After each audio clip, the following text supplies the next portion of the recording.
Recording. Now it should freeze up for a second because that's what it does. And now it is recording. This episode is a solo rant. Oh, shut up. What is a solo rant, you may be asking yourself? If you haven't listened to one of these before, and no one would fault you for not listening to them, they are some of them are gems, some are fertilizer, and not much more. A solo rant is where it's certainly not a thesis. It's certainly not a coherent argument about anything. A solo rant is where, like a true crazy person, I get on the microphone and I start talking. There is no thesis. There is no topic. Sometimes there has been topics, but this one isn't a topic. Most of them are not. And you are seeing it right now. So Tommy, what is the point of a solo rant? There is none. We are walking. We're just going for a walk and we're seeing what sticks. And we're throwing things at the walls. We're turning over rocks. We don't know where this episode will go. Are we going to talk about directed energy weapons? Are we going to talk about love? Are we going to talk about dogs? It does not matter. We don't know. We can't know. We don't know until it's over. The thesis, we don't put out a thesis and then elaborate. We elaborate and then we put out a thesis and conclusion. So we'll start most simply with, is that a new hoodie? Yes, it is. Thank you very much for noticing. This is a hoodie that came out a lot better than I thought it was going to come out. Man, it really has. So this is a file I made. As with all the hoodies I designed, all the files are from 2018, 2019. Some are from, or if any are from 2020. I think they're all 2018, 2019. A lot of these things, I mean, I put hundreds of hours into, literally hundreds of hours. But I just never, I don't know, I never turned them into something profitable. And so now I'm just uploading them to hoodies because they're a huge canvas. And yeah, and so this is one I made in, I think, 2019. Actually, I'm almost positive it was 2019, maybe 2018. I don't know. And I called it Jesus. Was that really 20? No. Was that fuck? This file I just called some high res bullshit. So on an iPad, not like actual Photoshop on a laptop, which is what this laptop was initially for, but on an iPad, I mean, the file size, you can only get so big. You can do 8192 by 8192 pixels. And, like a good, decent file size, like a PNG would be like 30 to 40, no, maybe 10, 20 megabytes, maybe 30. I knew it was because, there was like a limit to how big they could be on Reddit or something. And I remember I started kind of just having fun making really detailed things. And I'd find the more detail I made a Photoshop, the bigger the file size would be. And so I was like, I wonder if there's like I truly was just toying around. It's like I've talked about on here, I'll play Hitman and I'll put there's like a vacuum thermometer type thing. It's like this little tiny suction thingy that you plug into like a USB. I put that on the back of the Xbox and I kind of gauge how hot different games make it. I found like Grand Theft Auto 5, it tops out at like 122 Fahrenheit. Ace Combat, about the same, if not a little lower. I found Far Cry goes up to like 130. And I found Hitman regularly pushes like 133, 134. And so I try to like heat up Hitman. I'll kill everyone so that there's like body physics. I'll break every window. I'll make explosions. I'll shoot everything. I'll shoot down chandeliers and stuff so there's pieces on the floor. I'll just try to add as many computational, a bigger computational workload as possible to see if I can heat it up. And sometimes I can get it to push like 134. I think my record's 136. I don't know how much of that, is from, because like right now it's like 57 degrees in this room. It's actually pretty cold. I'm going to show off this hoodie and then I'm going to put on a jacket. So I was just trying to make bigger and bigger file sizes a couple of years ago. And so I found the first one it was, you can kind of see it here. It was like a picture of a forest. It was just, there's a subreddit on Reddit just called Large Images, and it's all just compiled by a bot. And it's like above a certain file size, it will just automatically curate it into that sub. So I don't think anyone posts there like consciously. It just kind of gets cataloged. And there's this image of a forest, and it was like 12,000 by 8,000. I was like, fuck yeah. And then I got the waves from that famous Japanese painting, and I'd taken them and kind of stacked them on top of each other. I'd gotten a super high res image of $1 bill, $100 bill, and then there's a super high res image of a moon. There's one guy on Reddit that always posts these like super detailed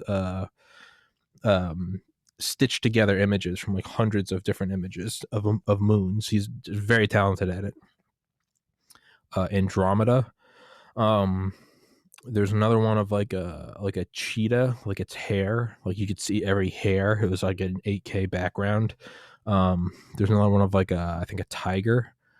And then there's another one of like raindrops on a windowsill, and they were all like 8K, 10K, 12K images. And I just overlapped them, and I just put different levels of opacity on them. And I named the file size some high res bullshit. That was the file size, some high res bullshit. And I posted it as like a background, and it's just, I kind of liked it because it was just obnoxiously like high res. My initial thought was, this looks like some Apple background. This is like some Apple bullshit. Like you go into the Apple store, they've got the $9 million top tier Mac, and they've always just got those crystal clear backgrounds. And I love Apple. And so I made this and just called it some high res bullshit. And I never once thought of putting it on a hoodie, because I was like, it's just not gonna like come out well. The most detailed hoodie is probably like the Bob Lazar one I did with all the blueprints and stuff. Maybe the Pharaoh hoodie. But I was like, I kind of just want to see how this will come out. And I was looking at the renderings, and I was like, it just looks kind of grayish and shit. But I was like, whatever, I'll buy it. If not, it's just, if it doesn't come out good, then it's still a comfortable hoodie. And that is the plug for the hoodies, is they are super smooth, super warm. They're amazing. They're legitimate. I wouldn't sell these. If I would be proud of my designs. I wouldn't sell these hoodies if I didn't think, I mean, they are legitimately the nicest sweatshirts I've ever worn in my life. Bar none.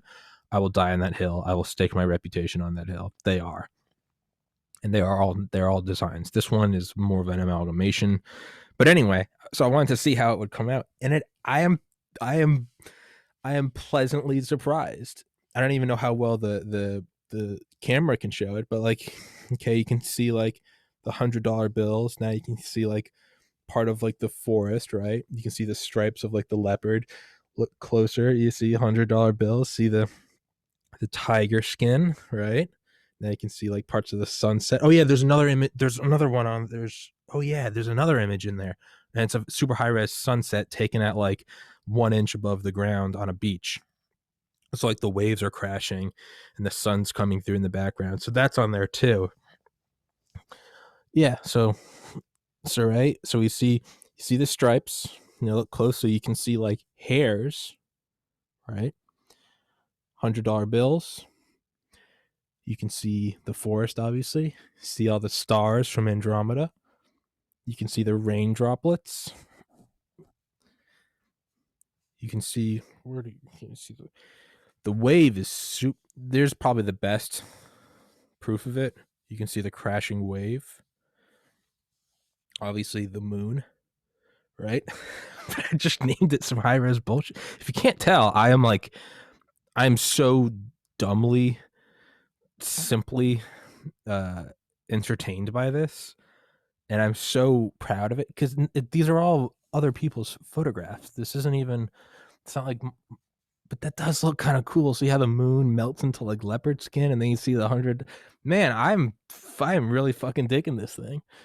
I am gonna try to swear less, not because I think it's bad, but because I just want to see if I can. But yeah, I'm just tickled at how well it came through. Man, digital printing that's the bee's knees. Yeah. I am happy with this. I'm very happy with this. I'm very impressed. Now we'll have to see. I'll have to wash it a couple times. Do we lose anything with that? I don't know. We'll have to tell. We won't be able to tell until we do it. But man,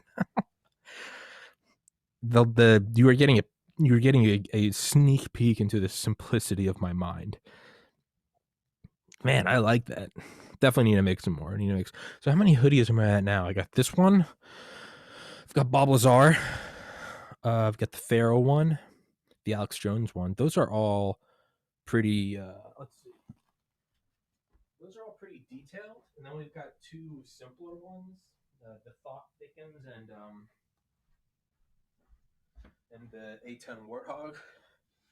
I like those.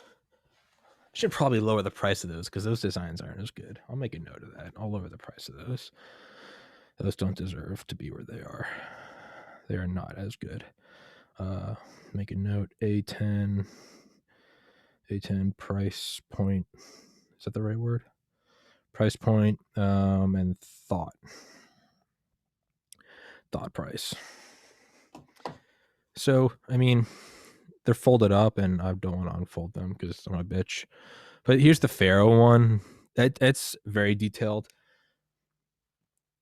The Alex Jones one is very detailed. Pharaoh, Alex Jones, Bob Lazar. That one is badass. But yeah, I like it. But I'm just very happy with how this one came out. I wonder how much more detailed we can get. Perhaps that's the new. Oh yeah, and there's another one in the mail. I forgot. Hasn't got here yet. But that one's very detailed as well. I wonder what the limits are.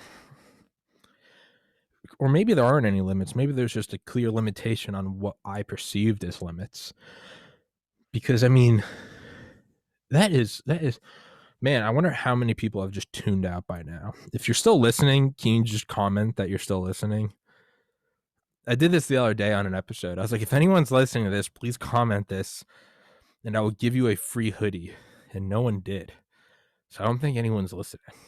But that's fine. No free hoodie for today. I'm not putting that out there. You don't get that. No, that opportunity's gone. If someone can go find it in one of the past solo rants, at a certain point, I did say, if anyone's watching this at this timestamp, mention this timestamp, and yeah, we'll get in contact via email or something. I sound like such an old. We'll get in contact via the electronic mail, and I'll send you a free hoodie. But no one did, so I don't think anyone's watching the solo rants. But solo rants are, look, they're not the best. I get it, all right? But first and foremost, I enjoy them. To me, they are fun. It's to me, it's like a burp or like gas or going to the bathroom. There's just like this, it's like a yawn. It's like stretching. There's just this stuff I need to kind of just get out. And I don't always know what it is or why it is. And I don't think I'll ever know why. But I do feel that there's like a certain number of like words in me. And it's like a balloon letting out like excess gas because it's like you put too much in, like blowing up a balloon or something. And you pinch the end and let a little out. That's what I feel like when I do solo rants. I can't force them. Solo rants aren't the same as, there are a couple episodes where I have set out specifically to talk about something. The Lockheed Martin CL-1201. I think it was episode 136. That was one where I set out to talk about that, and I said how I was upset how none of those channels like Mustard or Found and Explained or whatever, or Curses Act ever made an episode on them. And then Found and Explained did make an episode. Are the two related? No, but I will take full credit for that. Another one, the Piri Reis, PIRI space REIS map. That was one, the 1513 map. Yeah, I think those are the only ones that I've set out to talk about. But what solo rants are is it's just I don't know. It's kind of like a freestyle rap. One of my favorite videos of Eminem is from like the late 90s or 2000s or something. He's in just some radio studio, and he just starts rapping, and people are allowed to call in and say, like, they allow someone to call in like every 30 seconds, and they just say one word, and then they cut him off, and then someone else on the phone line comes in. But someone's like, microwave, and he's like, microwave, a box will cube a wave, who pays the wave, and he's just going on and on. Someone's like, mailbox, and he's like, mailbox full of rocks, but he's just doing this whole thing, and he's obviously not as shitty as me, where I'm like, the cat wore the hat, and it was fat as it sat on a mat. Yeah, that's the extent of my rapping. But I love it because it was just this very, anyone can say it's a solo or a freestyle, but I mean, it's not. I don't really believe that any rapper does, because you can't know. How do you not know that that guy isn't just, he wrote a bunch of sentences and just has them saved up? But I loved when they just had someone else, people would just call in and they'd be like, giraffe, and he would just rap about it for 30 seconds, and without missing a beat, you know. Someone would be like, you know, like sneakers, and then he would just go on with that. And that's kind of what I like about solo rants. But like Eminem ranting and raving on a microphone, you know, when you're tuning in, when you're watching that video on YouTube, like you're not getting a Dr. Dre produced album. You're not getting this clean, sharp rap god. You know what you're getting. So with solo rants, it's, you know what you're getting. And so if this isn't your cup of tea, this isn't your cup of tea. And I would recommend tuning out, because it doesn't get cleaned up. It doesn't get focused like a laser. It doesn't get, you know, fine honed. It's just this. I try not to stop talking. I try not to let any like dead air. And I really just kind of just try to go. And it is what it is. And I really wouldn't look further into it for anything else. But I just kind of slide with whatever I'm thinking about.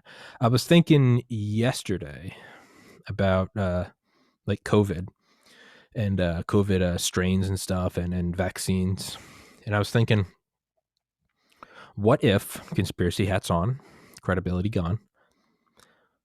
So what if, so I had this theory about like January 6th, like in hindsight, it's like nothing happened. Well, I mean, yeah, bad things happened, but it's like Trump didn't overturn anything. So I was like, what was the purpose of that? And the only, like, I was like, okay, they're trying to draw out like the Trump faithfuls and those that are willing to leave their house and physically assemble somewhere. What would they be doing? They'd be cataloging those willing to revolt in a war, right? So now they've got them all cataloged. Then you throw chum into the ocean and all the sharks come, and then you hit them with tags like, you know, RFID darts. Well, now you got the sharks. Now you know where they are. That's kind of what I think it was. Using metadata, tagging phones. I think they tag those that those people, those members of the population. Probably routing networks. You know, we draw them all out. Where do they come from? How do they carpool? You know, what messages do they send to each other beforehand? I think they were mapping. I think the election was stolen, and I think the new regime was mapping dissidents. Douglas Valentine, I've got a runny nose today. Douglas Valentine talks about that in the Phoenix program. He said the Phoenix program came home from Vietnam in the early 2000s. But let's try to stay aware of my own biases. Is it the new regime, or is it the ongoing regime? And it changes faces from Biden, from Trump, from Obama, from Bush. And that's probably what I think is more similar. Is in my mind, I'm like, they threw out my boy Trump and they pulled up, and now the Biden regime is tagging all of the dissidents. The much more blacker pill is probably the same machine that's been moving since it's the same machine that's been there since November 22nd, 1963. It puts on the face of, you know, whether it's, you know, you're a kid and you got to take your medicine, you know, or whether it's the doctor with the puppet and they give you the shot and then you have to have a lollipop, or whether it's mom with the medicine and the ice cream and here comes the airplane, or whether it's you know, you're in college and you're like, dude, just blow your nose and take the vodka, man, just take the vodka. It's or, taking a big rip of pot and just having your glass of ice water there to nurse your throat. They're all these different, like, here comes the airplane, and they're giving you the medicine that you don't want, right? I think that's probably the reality of it. And you don't like to think that. And I don't mean you, I mean me. You like to think that Trump was your guy, and I think to an extent he was. It's becoming more and more clear to me, having voted for Obama, then Romney, then Bernie, then Trump, that I do think that there is a deep state, and not like, and you have to be very careful when you say deep state. A lot of people think, oh, you're just, the people Trump was fighting or the people that put in Biden. No, I think there's a deep state that is beyond Trump. And that doesn't mean all is lost. I think presidents do have power. I think there is an entrenched power structure, and kind of like the water going down at low tide, and you can start to see the like edges of shipwrecks. I think that is what Trump managed to do, for better or worse. And I'm not saying that that's a good thing or a bad thing. I'm just trying to look at it objectively. We did kind of see the tide go down on the Overton window. The Overton window tide receded, and we saw as the frame was going down, as the Overton window was descending, we start to see spikes at the bottom, and went back up. Nobody think about that. Spikes are gone. But I think we saw it. And but yeah, so was that the stakes? Were they drawing out dissidents? Just like, was the purpose of Trump to draw out dissidents on the left who's willing to get out and march? Was that Antifa and BLM? So I mean, it might not be this whole, Biden's the bad guy and Trump is. It might not be that. It might be that they used Biden to draw out the leftist dissidents, and then they brought in Biden to draw out the rightist dissidents. And what they're doing is they're cataloging us all like cattle, both Antifa and Proud Boys, both BLM and both MAGA hats. That's probably the unsexy truth. And I've been sitting with that black pill a little more lately. Not as a pessimist, as anyone that watches this knows, I am nauseatingly optimistic. I think all else is madness. If the Titanic's going down, I'm not, well, it's over, we're going to drown. No, I mean, I embrace that the cold water is there. And as people said from 1912 that were there, it felt like, quote, 1,000 knives stabbing into you. It was so cold. But I'm not going to stop thinking that the ship is on the horizon that's going to save us. That doesn't mean rely on the ship. I'm going to try to find some driftwood or get onto one of those lifeboats. But I'm not going to just give in and tell myself all is lost. And it's a very important distinction. You're not naive and say, trust the plan. Q is going to save us, right? The Lusitania is going to come pick us up from the water. No. Understand the reality of it, that the ship just went underwater. You're in the middle of the ocean. You're going to die from hypothermia. But don't lose hope, because that ethereal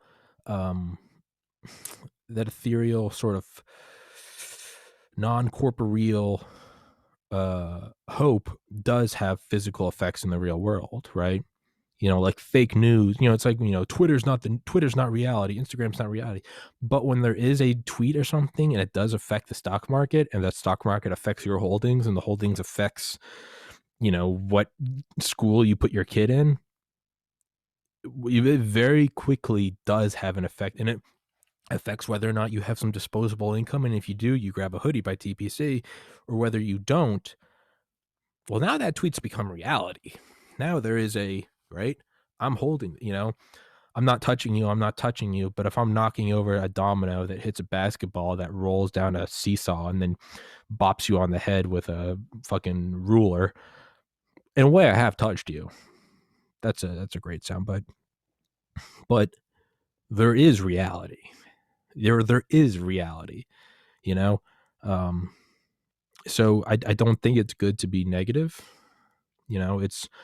Don't say the Lusitania is going to come save us. Like, acknowledge that you're jumping into freezing waters. You're going to die of hypothermia or get eaten, and take, necessary measures. Swim as fast away from the ship as you can so you don't get sucked down. Try to get in some driftwood. But also, don't just sit there and go, oh, it's all lost. It's all lost. do what you can in the physical world, but then stay positive. Because there is, if you're staying positive and you're like, I know the ship's going to come over the horizon any second now. I mean, and you psych yourself up, maybe you get your heart beating faster, you put blood towards your extremities and you keep hypothermia at bay. That's the tweet turning into the hoodie. Is there's a sort of alchemy where you can turn positivity into reality. I just don't think there's any, there's comfort in pessimism and negativity simply because there's certainty. You know, it's like waiting to hear back the MCAT score, which I took on May 30th, 2013, and I didn't get back until June 30th, I think. By the last week of waiting, I didn't even care if I scored well or if I had to retake it. I was like, just give me the score. I don't want to wait anymore. And you get to a point where you almost lose sight of what you set out to do. I want a positive score, because more so than you want a positive outcome and more so than you don't want a negative outcome, you just want an outcome. You just want that certainty. So, and then you kind of forget. You're like, no, wait. I want a positive outcome. Let's stay positive. Let's stay positive. You may be thinking, well, there's no point. This is actually a good analogy. There's no point. What's the point of staying positive? You've taken the test and the score is done. What's the point of staying positive? Well, if I'm negative, what if I start losing sleep? What if I start stressing out more? And well, now if it is negative and it's going to be negative and it comes back and I got to retake it, well, now you got to get yourself into work mode again. You got to start studying. Am I going to take it again this cycle? Do I need to take it next cycle? What am I going to start prepping for? Do I need to do exam crackers or Kaplan or Berkeley Review or whatever? Stay primed and ready to go, you know? It's like if like the quarterback gets sacked and he's hurt, man, you know, when Bledsoe gets injured, man, Brady better not be in the locker room in sweats going, oh shit, is it my turn to play? No, you better be on the sideline in pads, in gear, in uniform, warmed up, stretching, going on the little fucking bike with the oxygen. You better be, you know, like the field goal kicker warming up and kicking into the net on the sideline. You better be prepped and ready to go. So that's kind of how I look at positivity. It's like, stay prepped, stay ready. It's like the quote, luck. There is no such thing as luck. There's when preparation meets opportunity. And I mean, man, you know, when I put out an episode, I think it was 150 something, the, you know, podcast pitch to the investors, I was like, if someone wants to invest in this podcast, I was like, I just need living expenses for 3 years. Give me a chance. And then I kept, you know, that was in episode 1. And I didn't just wait until it was, well, where is it? Where are the investors? No, I mean, there are a lot of episodes where you can see him wearing that fucking black collared shirt that said, you know, the bottle shop on it. And it's because I had to go to work, or I just got off work, or I had, I'm there the next day. I'm sitting weird because my back hurts because I've just been stacking liquor all day. And I don't know, right? Woe is me, right? Oh God, you've had it so tough. You had to stack liquor shelves. I get it. Shut up. Let me have my little pity party. But I kept putting out episodes, and then someone did see it, and someone did contact me, and someone did invest. And now I don't work at the liquor store. Now I just put out podcasts every day. I read books I want to read. I talk to guys I want to talk to, or women, whatever. And I'm trying. Actually, we did sell our first hoodie. Granted, it was to a friend. Shout out Mitzi. Mitzi bought a hoodie. But that's still a sale. Screw you. I'll take it. That's still a sale. But there is reality. I mean, what a worthless statement. There is reality. That sounds like some Gary V shit. Tim Dillon. Effort plus energy. No, Gary. Something real. Fear is what you feed. No, Gary. But I mean, but I do remember the day where I decided I needed to put out an investor pitch. I didn't sleep well. I'd been crushing my fingers, and I hated going to the freezer. It was so cold in there, and there was this fucking chirping alarm every time someone walked into the store. It would go off to alert you that they're there because you're in this sealed in cooler. If you're the only one there, if you're the owner, I mean, you got to know when someone comes in or not. But man, when you haven't slept enough and you got a headache and you're in there and your back hurts and you got to wear this stupid mask because this pandemic, and you're in there and it's just for the 18th time in the last 7 minutes, it's rip, rip, rip, and it's just piercing right in your fucking head. And you're cold and you're picking up boxes of the beer and the tops are pulling off and you accidentally pull out a bottle and it breaks and you just get angry. And I remember that day, I was like, I gotta find. I was like, I've got to find someone to invest in this podcast because I'm going insane. And I made that video that day. And then there was like another 2 months of it wasn't like I made the video and it worked. No, then there was like 2 more months of working at the store that I didn't want to work at. The people were cool. I love the people there. I have no ill will towards them. But let's be honest, it's a minimum wage job. It just sucks. But putting out that podcast, the investor pitch video, that had a real effect in the world. And not just obviously that I found an investor, but that it allowed me to keep going. I was like, now I've put out the fishing line. I've put out the net. I've put out the bear trap. It's now there's something out there. And we just got to see, I've put out the tip jar. And that's what she said. That's gross, actually. I wonder if homeless prostitutes call their pussies tip jars. Because the tip. I'm an adult, so I'm 30 years old. But there was a real effect because every day it allowed me to kind of keep going to work. And I was like, just keep going. Just keep doing another episode. And eventually someone's going to find it and they're going to be like, well, show me what work you've done. And I'll be able to show them everything I've done. These are all the episodes I've done. So there's a real effect to being positive. I mean, even now, as of this podcast, we're at 1,979 subscribers. I mean, man, I wish it was in the millions, but I'm not going to I'm going to wait until YouTube starts censoring me. They're never going to stop. So just keep working, keep pushing forward, keep putting out episodes, keep networking, keep, again, this sounds like some Gary Vee shit. You just got to keep networking, man. You got to put it out there. Web 2.0, you really just got to be affirmative. You got to be out there. People got to be drawn to you. If you're not winning every day, then you're freaking losing. And I'm just sorry to tell you that, bud. Jesus, I'd rather fucking suck off a shotgun. But there is some truth to just keep pushing, and just keep pushing. And eventually when someone does discover you, so let's say someone discovered that podcast pitch video where I explained how I had, used a loan to focus on schoolwork. And then I went from an okay student to getting accepted to a good medical school. Now, if someone gives me a loan, so I don't have to work at a liquor store, what can I turn the podcast into? Can I turn that from good student to one of 100 students that got into a school for 15,000 applied? 15,000 smart kids, by the way, not just retards, like 15,000 pre-med students who at least made it through 4 years of that and who took the MCAT. So to me, I look at that as a very real, and yeah, I know I bring that up a lot, but it's because it's one of the most proud achievements of my life. It's one of the most proudful achievements of my life. But so let's say someone saw that video and they're like, okay, I'm picking up what this guy's putting down. He seems, okay, here's an example. Here's his medical school acceptances. He's awesome. This guy, he's very handsome. He's beautiful. He's perfect. Just a perfect, and that's what everyone thinks when they see me, is they're like, that's just the best. And, I'm like, hey, listen, it is what it is. It's, but if they saw that video as episode 1 and they're like, awesome, show me what you got. And I'll be like, well, I'm waiting to get money so I can start podcasting. You'd be like, ooh. Well, 1, that doesn't show me, the investor, anything I'm interested in. But 2, that shows me that you're not willing to just fight through whatever it takes to get this thing to work.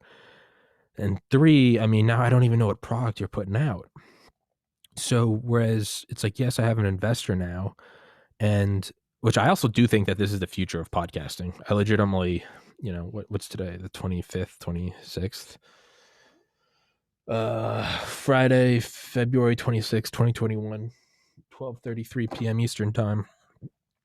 I do think that this is the future, where people find up and coming podcasts. And is that a chip on my laptop? Thought it was a chip on my shoulder.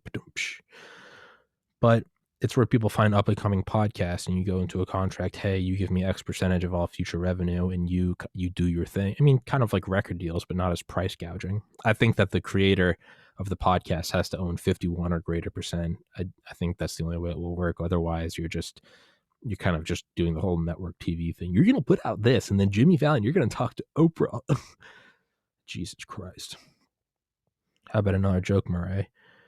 So with the podcast or with episodes going or finding an investor, I do think I think it's the future of it. I think you're going to find, I mean, I certainly know I am when this podcast takes off and I get some fucking money. Yeah, I'm going to go find channels that I think are up and coming and be like, you going, hey, maybe it doesn't work. It's because the thing is it's not a loan. You have to understand that is like, it's not a loan. Like you might not get your money, and that's the risk, but you got to find someone who's just viciously hungry on their own. Someone who's doing it regardless. It's what I tell my guy who's backing the podcast. Yes, your funding is going to help enormously, but I'm going to make this work regardless. Your funding will help it make it quicker. It's going to happen regardless. With you, it might allow it to happen in 3 years. Without you, it might take 10 years, but it's happening regardless. It's not if to me. This will be the biggest podcast in the world. I don't care what anyone thinks. I just don't give a shit. And it's not ignorance. It's just there's a goal. I'm going to achieve the goal. There's only one way I don't achieve the goal: clinical brain death. It's because I'm not alive. I will not experience failure. I will either succeed or I will be dead, but there will be no conscious experience of failure. You may say, Tommy, that's a little intense. Fuck off. That's how I roll. That's how I get shit done. That's the only life I want to live. I don't want to live in a pussy. Well, hopefully it works if we can find the right demographics. And, if it doesn't, you could go to the bank, man. That's a good job being a go fuck yourself. If I can't stand at the top of Mount Olympus with a sword made of platinum and the severed head of a dragon in one arm and a babe in the other, then I don't want it. And the only way I'm not going to get that is if I'm just not there yet. I'm still climbing the mountain, or two, you kill me. There's no unconditional surrender. Emperor Hirohito was more level-headed than I was when he realized total war meant unconditional surrender. I am not Hirohito. You would have to keep dropping nukes on my people. And the only way you would take over Japan is if I was dead. But, man, I've really got to pee. Timestamp 37:27.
And we are back.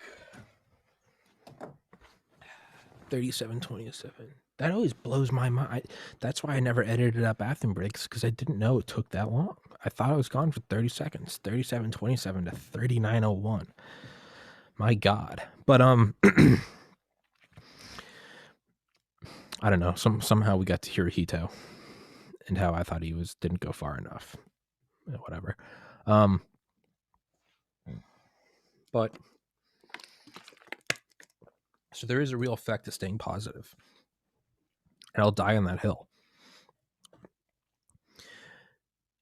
So right now, there's an effect to where you could almost say, yes, I have an investor. Oh yeah, and I do think that's the future of podcasting, because by removing the need to be monetized by YouTube, you remove the self-censorship. When you have an external source, and then the oh, nice Apple update.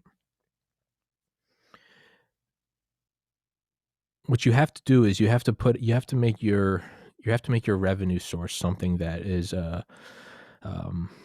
transcends YouTube. And right now I have not done that. But let's say it's something like I sell hats or something.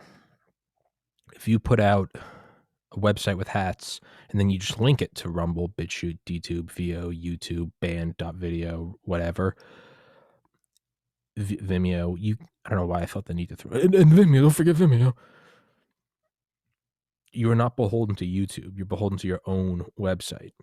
Now, granted, you have to be able to make good merch like I can, like others can't. Eat a dick. But I do think that's the future of because when YouTube controls the money flow to you, they control you. And that's where, because aside from that, it's like censorship's not that, this is a bad quote, censorship's not that big of a thing otherwise. If they're just blocking you from the channel, fuck them, go somewhere else. It's like Alex Jones. Alex Jones shows through data that he has more traffic and more listeners and more sales than ever before since he's been deplatformed. People will find it, okay? People will find it. The problem is when it's your sole money source. So it's not just, I get kicked out of your bar, whatever, fuck your bar, I'll go to the next bar. When that's the only bar in town, that's when it has real effect. So if they're controlling your money supply and you've got a family, or you're not even a family, this is what you do for a living, you don't have to work, all of a sudden they take your money supply. Now you have to work, and now now it's not only that you're not on their channel anymore because you're demonetized, you can't put out, so regardless if they ban you or not, you now can't put out as much content because now you got to go work 40, 50, 60, 70 hours a week. So there's a very powerful effect they have when they control your money source, which is why I think the future is going to be you find people to invest in you, and then it is up to you. It's kind of like what George S. Patton said, right? Don't tell people how to do something, tell them what to do, and let them surprise you with their ingenuity. Or as Dale Comstock said, what Dale Comstock's dad told him when he was a kid. You have a 10 by 10 foot electrified barbed wire, 20 foot tall fence. There's cement under it. You can't dig under it. There's trees above it. You can't land a helicopter. You have 10 soldiers. Tell them to get inside. How do you do it? And finally, the answer, Dale found out the answer from his dad, and it's, you tell those 10 soldiers, get in there. And that's it. They'll find out a way. Don't try to figure it out. Just know what your goal is. I do think that's the future of podcasts, where, and you may be thinking, or Tommy, you just don't talk about shit like, you don't talk about COVID being a bioweapon and it's not even some edgy shit where, I'm going to always talk about COVID being a bioweapon and 9/11. No, it's not even that. It's just the window for censorship is going to keep moving and moving and moving and moving. So if you accept it now, we're just going to get rid of Alex Jones. We're just going to get rid of Milo. We're just going to get rid of Trump. Come on, man. You got to have two brain cells working together and putting out some sort of action impulse to realize, it's just going to eventually move to me. So I always say this, you, moderate Democrat listening to this, thank you for being here. You will eventually be the far right because you are not foaming at the mouth for the opportunity to chop your 4-year-old son's genitals off because he thinks he's a woman. That will eventually be the far right. That's just what it is. If you have a ruler and you cut off I can't even say this because there's inches, and I'm just going to keep making, that's what she said jokes. Whatever, fuck it, let's just have a ruler. Okay, that's what she said. If you cut off inches from 11 through 12, your new far right inch is inch 10 through 11. If you cut that off, your new far right inches 9 through 10.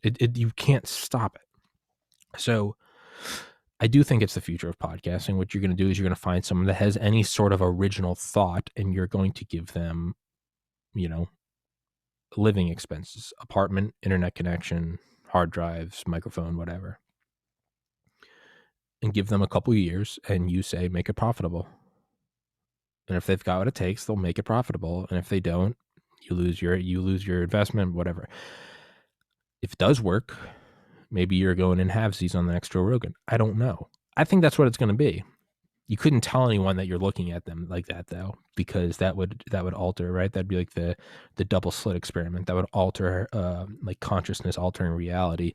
That's what it would affect how they work. You'd have to see what they're doing on their own without any money. You'd have to see if they have the drive to do what it takes. And now we could get into the whole quantum mechanics of, and when I say that, I mean, I could just throw out some buzz terms and act like I know what I'm talking about, because believe it or not, I don't have a PhD in quantum mechanics.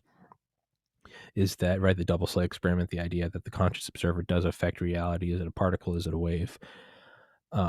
So in that sense, is there a real effect on being optimistic? Does your thought really create reality? On the other hand, and this is a retard's analogy, but early on in the podcast, I talk about this a lot. I keep a bunch of data, views, impressions, watch time, blah, blah, blah, blah, blah. Early on, back when I had like 20 episodes, every day I'd write down the total number of views for every episode. And I got to about day 30 and I realized that this was spiraling out of control, and it was now taking me a lot of time to keep up with it.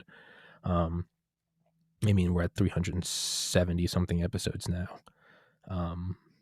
Yeah, I did an episode this morning and it was fantastic. It was like an hour and a half though. And as always with my longer podcasts, they just take like exponentially longer to process. It's not like a linear curve. My MacBook, it takes like twice as long to edit like an hour and a half video than it does an hour video, which is odd. And like 5 times as long to do a 2-hour video. It's very odd. Same with my internet connection. It doesn't seem to be linear. You know, if it takes 4 hours to upload a 1-hour video, it takes like 16 to upload a 2, which is again odd.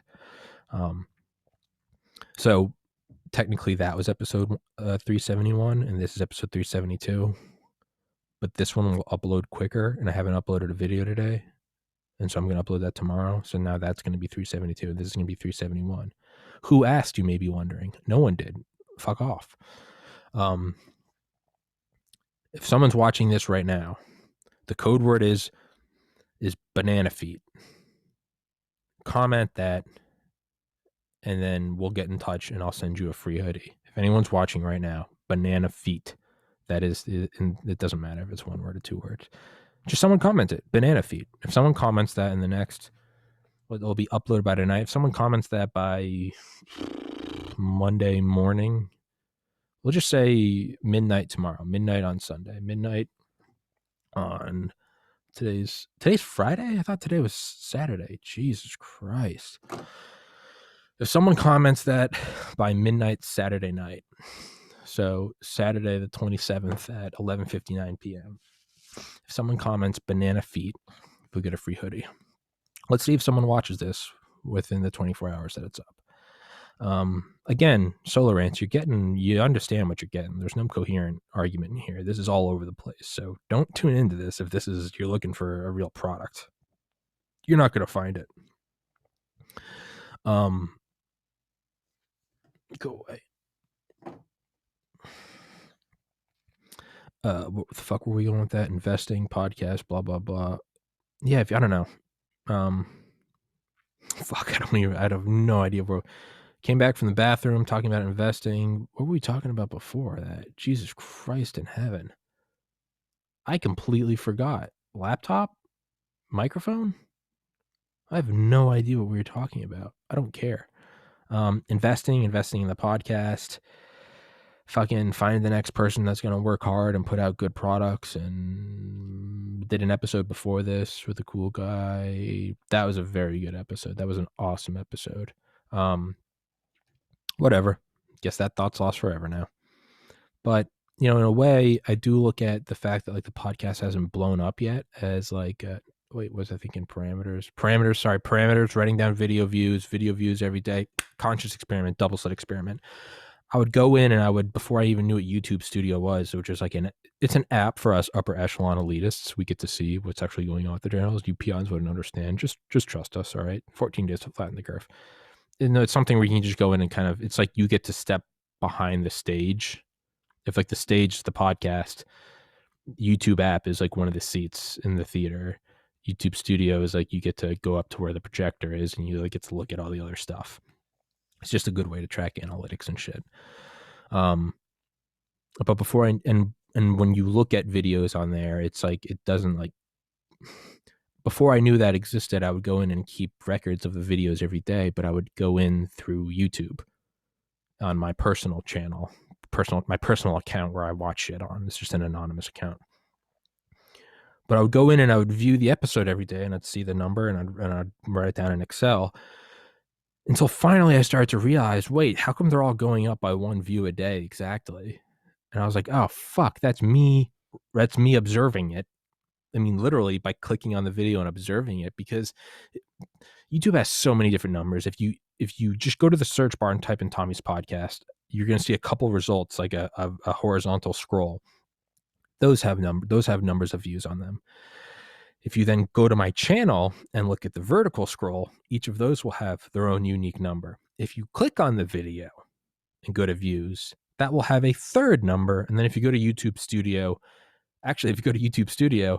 it'll give you a fourth number. And then if you click on that video to go more in depth at the analytics, it'll give you a fifth number. So there's 5 numbers for any given episode. I found they all kind of equalize after about a month, but leading up to it, dude, you get this weird, I don't know what it is.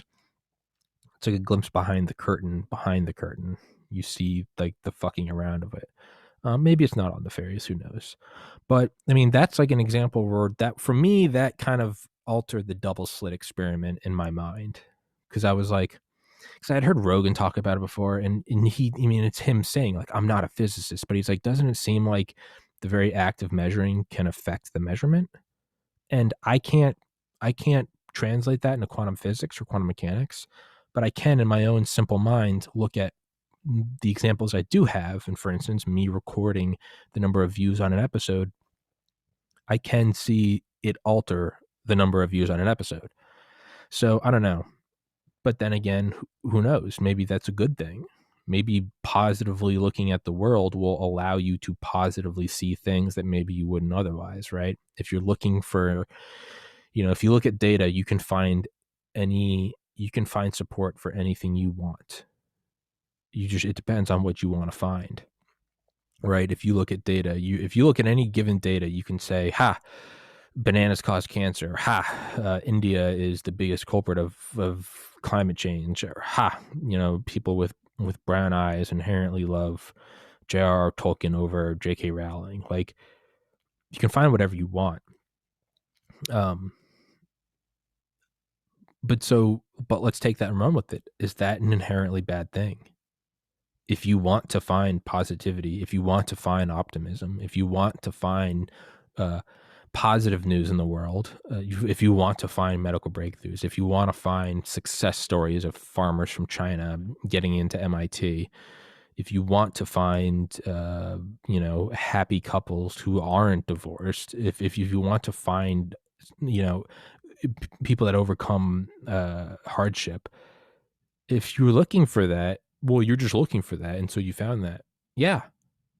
And so now that's my reality, right? It's it's like again on YouTube, right? It's your YouTube tunnel, the subjective experience that you have, the videos recommended. Let's not even go into the whole censorship, big tech putting their thumb on things and pushing stories, because we know that's true. But let's just say in a perfect, like, right, kind of like the physics professor, it's like in a vacuum where cows are spheres, assuming perfect conditions. When you go in and like you start watching more shot on iPhone memes,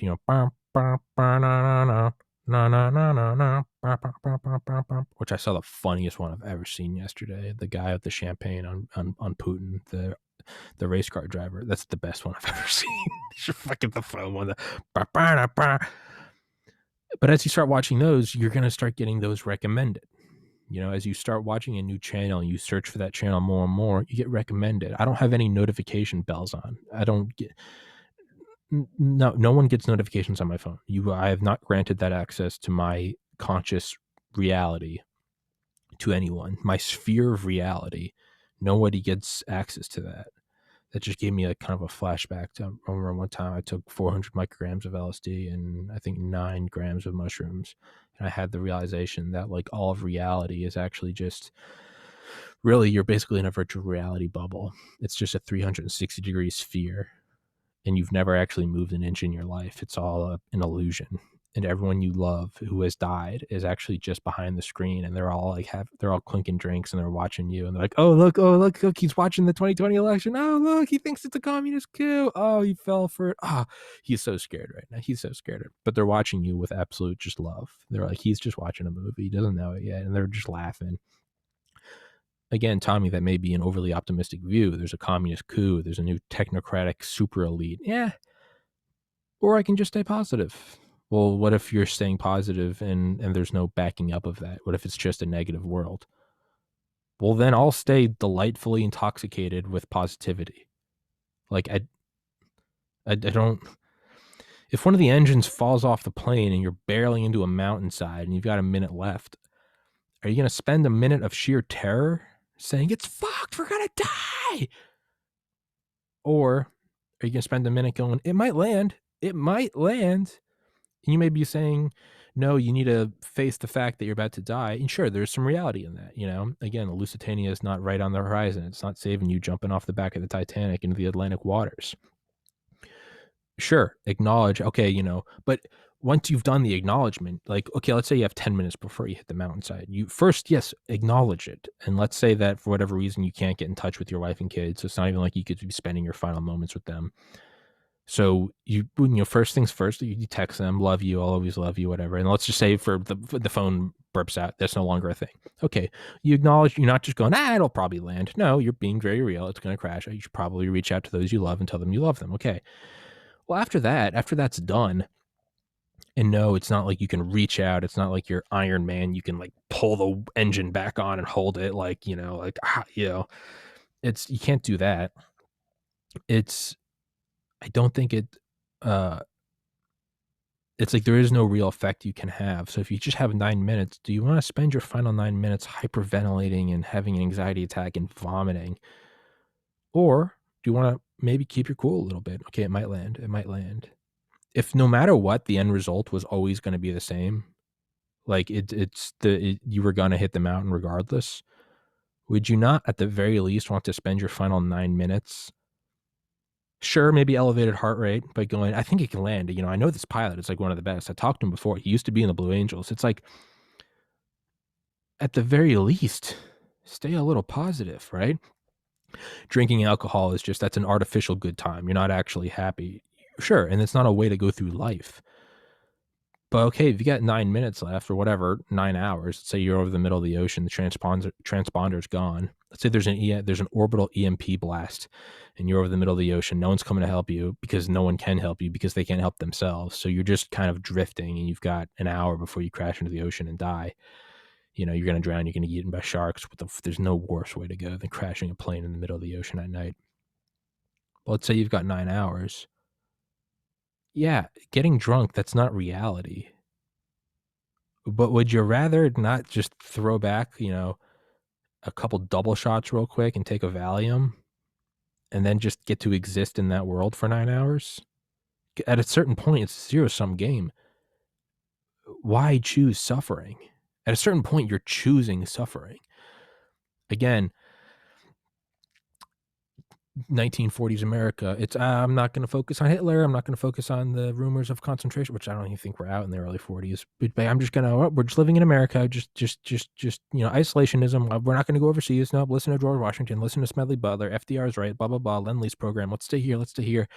That's a very real thing where it's like, no, there is a growing power. Or let's not even use America. Let's say like Poland. It's like 1939 or something. He'd be like, no, like they are locking up your Jewish brothers and sisters and they're going to come for you eventually. No, I'm just going to stay positive. Let's stay optimistic. That's not good because there is a reality and there's a reality coming to you that you can still sidestep. You can flee the country and not go to a death camp, right? So there is a reality in being grounded. But there's also a certain point where you have to, let's say you're already in the death camp and there's nothing you can do to escape. Stay positive in hopes of liberation. And I know that's an absurd thing for me to ever try to make an assumption that I can imagine, but it's an analogy. So fuck off. Actually, no, fuck off. It's an analogy. I don't know why I got to put in this whole pious thing. Yeah, death camps are horrible. And I'm using it as an analogy. Go eat a dick. I don't care. So stay positive, right? Just stay optimistic. I don't view it as, it's like staying optimistic that like the right thing would happen with the 2020 election. At a certain point, you have to acknowledge you can't do anything. But I'm not gonna sit around and be like, it's all fucked. Like, what? Why? No one's ever gonna fund the podcast. It's not gonna work. Big tech is just, man, what a cop out. All right. It's like being 600 pounds and being like, my genetics make it so I'll never have abs, which is why I'm not dating Katy Perry, which is why Emma Watson won't call me back. It's very simple. It's my genetics. No. So the idea that you can cop out and it's not working because big tech. I mean, yeah, there's some truth to that, but at the same time, well, one, your channel's far too small for them to give a fuck about you. There's not a conscious person on your account. You're just getting caught up in an algorithm, which you could sidestep. Actually, I don't know. I think they transcribe your videos and then scan the syntax, but that's not the point. The point is regardless whether, let's say you're Joe Rogan, let's say you're Steven Crowder, let's say you're a big channel that does have an eye on you. Let's say you're Lex Friedman. Yeah, big tech may have it out for you. Okay, so let's roll with the punches and keep going forward. But why? Big tech has it out for you. Why would you want to do that? Because so what? Do you just go, oh, they're out for me. Guess it's not going to work. Well, that just shows that you didn't really want it to begin with, because maybe you came over a couple hurdles before, but you came to a big one and you said, it's not going to work anymore. No, fuck that. You don't deserve it. You don't deserve the success. You have to push through. And okay, yeah, the cards are stacked against me. All right. Is there a 0% chance? No. Well, then let's roll. Let's keep doing it. Let's keep putting out episodes and screaming like a crazy person. So there is a physical reality to being positive, to staying upbeat. At the very least, it makes it so you're not stressed and anxious and or depressed. Makes it so that you're not overeating. It makes it so that you're not oversleeping, to where you just can't even get out of bed. You're so depressed, or to where you're so anxious and wound up that you just can't sleep. I mean, there are very real effects to being positive that have real effects in the world. And it's not in some manifestation, although I do think there's a little credibility to that. I don't necessarily think the law of attraction, I don't think that's it. I don't think that's the end all be all. But like, with the idea of staying positive and visualizing success, I do think there's some truth to that, but I think it's more so like Olympic swimmers shaving their legs. Like when all other criteria have been maxed out, I do think that there is a minimal effect that can push you across the finish line to first place rather than second. Once you're putting in the energy every day, you're waking up, you're working out, so you're clear, your brain's popping, you have some, some complex carbohydrates for breakfast, so your metabolism's burning that. Go take a cold shower, get yourself going, right? Clean shaven, look good, feel good. Brush your teeth, comb your hair over, put on some clean clothes, make your bed, meditate, get center-minded, come into the room. You got the microphone tuned up, you got the camera, you got the lights, you got it's all, you're putting in your best effort to everything. Once you've maxed out all attributes that you can max out, then push a little further and try to visualize success. And I don't mean it as like, once you've taken care of everything, you can do this trivial thing. That's not what I'm saying at all. It's actually somewhere in between. I don't think that it overpowers. I don't think the idea of manifesting or the law of attraction, I don't think that it's overpowering and that it controls the world, but I also don't think that it is negligible. I don't think it's not, I think it's non-zero. Itchy. I think it's not, yeah, because I'm on fucking heroin.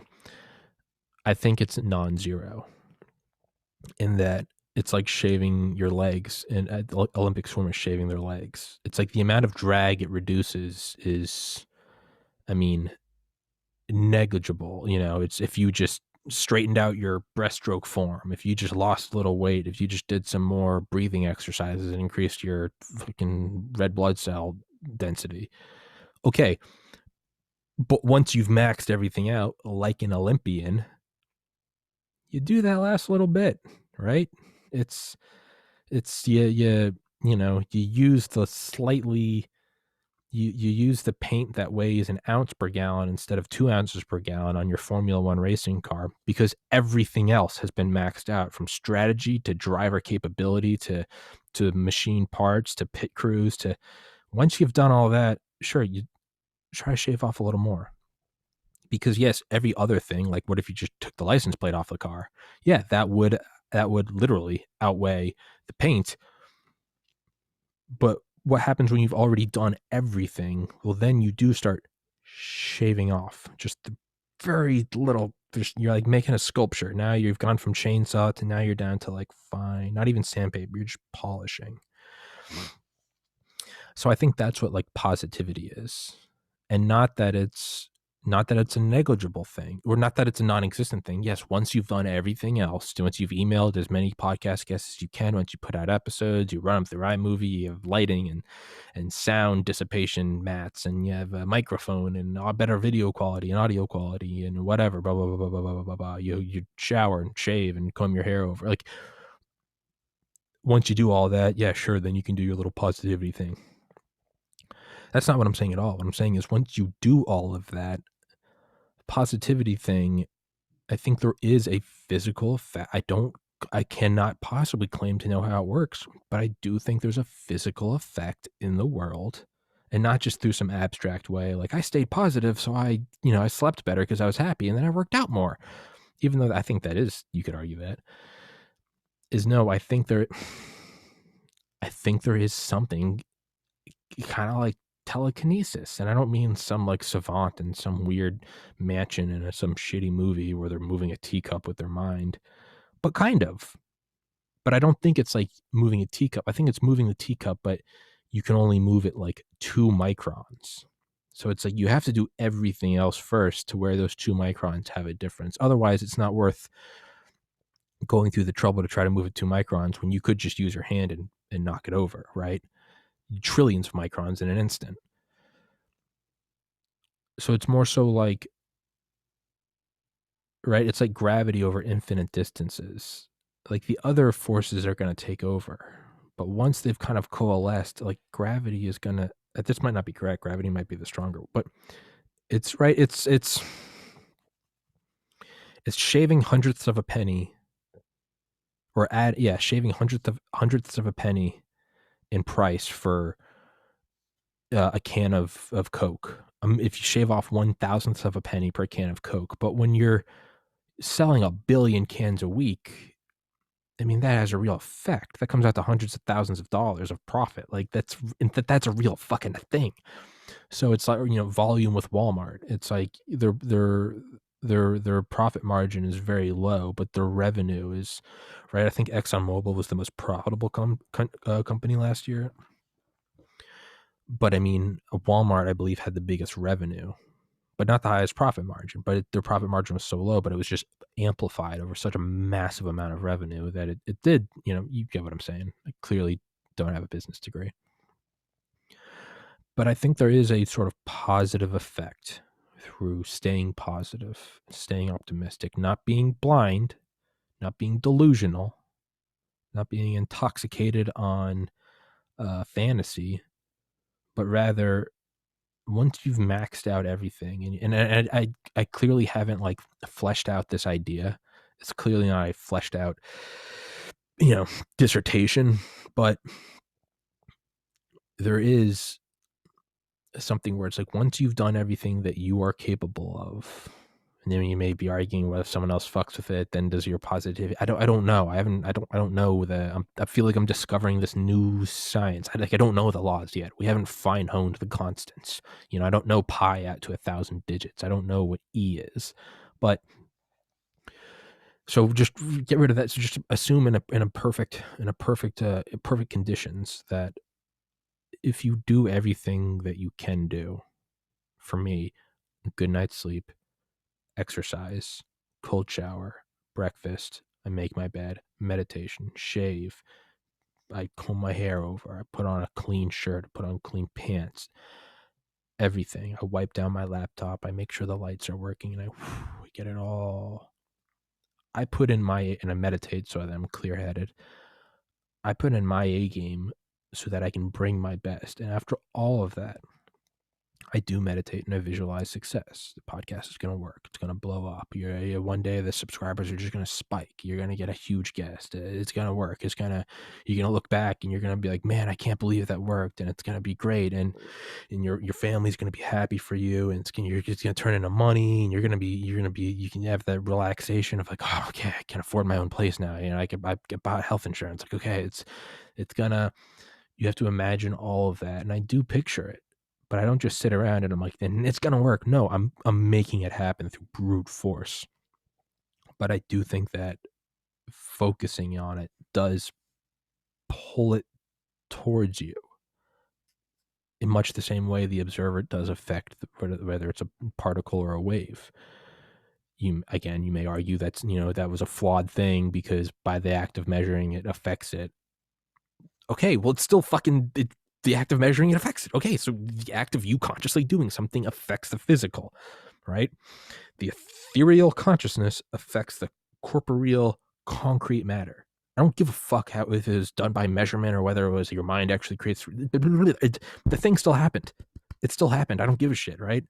It's McDonald's. They make the biggest profit margin of McDonald's is their fountain drinks, not their burgers. It doesn't fucking matter. They're just looking for profit. So whether they have this whole thing is a burger front for an actual soda operation, it's a burger money laundering front for soda facilitation. Who cares? They're just looking at profit margin. Walmart doesn't care if they're selling coat hangers or whether they're selling face masks for a pandemic. They're looking at the profit margin. It doesn't fucking matter. So that's where I think positivity comes in. It's like, I don't know how it works. And at the very least, let's say there isn't. Let's say that we're 1,000 years in the future and they've concretely shown, just like the world isn't flat. It's not that it's like still up for debate. It's like, no, they've concretely shown that the mind does not have an effect. Your thoughts don't have an effect on reality. Staying positive and optimistic and visualizing success. They've truly somehow through some advance in neuroscience or whatever, they have shown that it has no effect. It just does not have an effect, right? It's as moot a point as, superstition. Like that's just for the sake of this thought experiment. Let's say they somehow prove that. Okay, and I'll accept that. But if staying positive means that I don't give up and I keep coming back every day and putting out another episode without giving up, and then I somehow stumble upon having Elon Musk on here and the subscribers explode and then the rest is history, to me, that's like, again, the double slit experiment. It's not the observer, it's the act of measurement. Regardless, there's an act going on. And you may be saying, well, that's not all, one is a physical act and one is the observer. Well, if it's me observing positivity in my mind, or whether it's an illusion of positivity, but it has the effect of me not giving up and sending that one last email that happens to just strike the guest that makes it so Donald Trump comes on my podcast or Joe Biden, I don't care what the rationalization is. Whether was telekinesis, was the law of attraction, or was it me just not giving up? It's the picture of the daughter and wife in the locket for the soldier who doesn't give up. Like, who cares what the explanation is? If the end result is you still get home from the war, then I don't give a fuck. I don't care.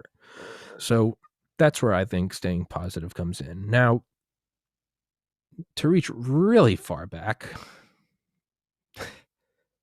January 6th, drawing out the dissenters. I was thinking, is the vaccine, is it drawing out those who are willing to submit? And the vaccine, let's say they had the vaccine before they even released COVID, because they did. But and it's not a vaccine. It is the vaccine against COVID, but it's also a vaccine against COVID-20. And what's COVID-20? It's the one they're going to release after they've distributed the vaccines. And it won't be a slight sickness. It'll kill you within an hour. And so what they will then do is release that, and they'll kill everyone in the world who didn't get the first vaccine. And thus they will have killed off those who are reluctant to get a vaccine. And thus they will have successfully culled the population to where the only existing sample size is from those with traits that are open to, yes, I'll get a vaccine for whatever reason it is, whether it's some satanic Illuminati or whether it's just profit driven. What if that's the case, right? And it won't necessarily, because there would be a more difficult way to do it. You release a second pandemic and then you go, we told you to get the vaccine, and then everyone goes, oh, okay, I guess I'll get the vaccine. No, just skip that middle step altogether. Have the vaccine for the first pandemic also be the vaccine for the second pandemic. Release the second, kill everyone that didn't get the vaccine, and now you have culled your group, and then you could fine hone that more if you'd like through future vaccines. I feel like I'm at a board meeting for the Illuminati. I'm like, this is how we can do it, guys. We can, I mean, if we put together an action plan, I mean, we can cull the population as per the Georgia Guidestones. I mean, we can create a digital beast system, and we can leave the planet and collapse it and pit the people against each other. I mean, this is doable by within 3 years. I think so, guys. Here's my charts. Meanwhile, he's just wearing the skin of a sacrificed child with like goat horns. But that was a good solo rant. That was a solid hour 15. Yeah. Got to. Oh, fuck. I thought the microphone was off. Well, now I'm not sure if it is. Now I'm kind of getting nervous. Well, whatever. Let's wrap this one up. These hoodies are available. Please buy them. Help fund the podcast. Help keep this independent from YouTube. Yeah. If anybody has any interesting guests, friends, families, old colleagues, friends of friends, girlfriends, brothers, I don't care.